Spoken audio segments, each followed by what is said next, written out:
this is interesting because if we look throughout the course of human history, there have always been waves of innovation and technological innovation, going back to the first industrial revolution, right? Where some jobs were eliminated, some jobs were created.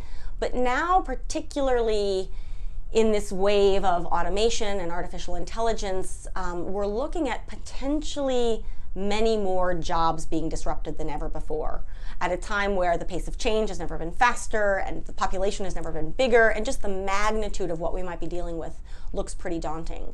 And so in that light, there is a sense that companies who are involved in some of this disruption actually bear some responsibility for managing that transition smoothly, whether that is upskilling and reskilling the workers who may be out of a job or part of their job, whether that is funding things like universal basic income pilots. So we've seen some companies such as Google, as well as some accelerators in Silicon Valley, establish pilots to start figuring that out, because obviously having a universal basic income for everybody is a much larger undertaking, but to start understanding what that would look like, how much it would cost, and whether it would achieve the desired benefits, that's big.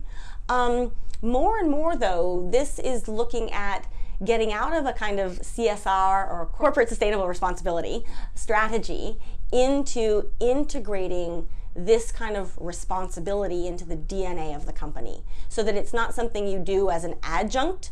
You don't make a product, make money, and then give some of that money away. You actually build a business that by its very nature is more inclusive, more equitable, etc. So this could relate to everything from allowing more people to own the company to being built on a more cooperative kind of model. That's a whole other conversation, but there's a new platform cooperative business model that's emerging.